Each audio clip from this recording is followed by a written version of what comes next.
അതെ, വേനൽക്കാലമായി കഴിഞ്ഞാൽ നമ്മളവിടെ നാട്ടിൻപുറത്തൊക്കെ കുളം വറ്റിച്ച് മീൻ പിടിക്കുന്ന ഏർപ്പാട് കണ്ടു നിൽക്കാനും അതൊരു ഉത്സവം പോലെ ഉണ്ട്, കണ്ടു നിൽക്കാൻ നല്ല രസമാണ്.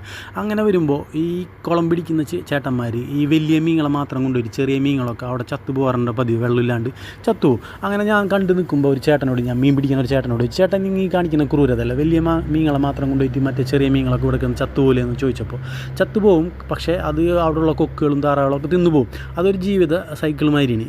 എന്ന് വെച്ച് കഴിഞ്ഞാൽ ഈ വലിയ മീനുകൾ മുട്ടയ്ക്ക് ഇട്ട് കുഞ്ഞുങ്ങൾ പുറത്തിറങ്ങുമ്പോൾ കുളത്തിലെ സൂക്ഷ്മജീവികളെ കഴിച്ചാണ് അവർ വലുതാവുന്നത്. അതേപോലെ തന്നെയാണ് ഈ കുറുവാപ്പാരലും ഈ ചത്തുപോണ മീനുകളും ഭക്ഷിച്ച് പോണത്.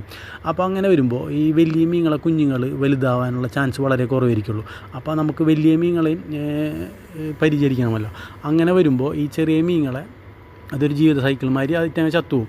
അങ്ങനെ വെറുതെ ചത്തുപോകല്ല, അവിടെയുള്ള കൊക്കുകൾ, ഈ താറാവുകൾ, കോഴികളൊക്കെ കഴിച്ചു പോകും. ഈ കൊക്കുകൾക്കും താറാവുകൾക്കൊക്കെ ഈ പറഞ്ഞ ഒരു വേനൽക്കാലം ആകുമ്പോൾ ഫുഡ് കിട്ടുന്നത് കുറച്ച് കുറയുമല്ലോ. ആ സ്ഥിതിക്ക് വരുമ്പോൾ അതൊരു നഷ്ടമായിട്ട് തോന്നില്ല എന്ന് പറഞ്ഞു. പിന്നെയെന്ന് പറയുമ്പോൾ ഈ വലിയ മീനുകളുടെ ജീവിതവും നമുക്ക് നോക്കണമല്ലോ. അതൊരു എന്താ പറയുക, അതൊരു സൈക്കിൾ മാതിരിയാണല്ലോ.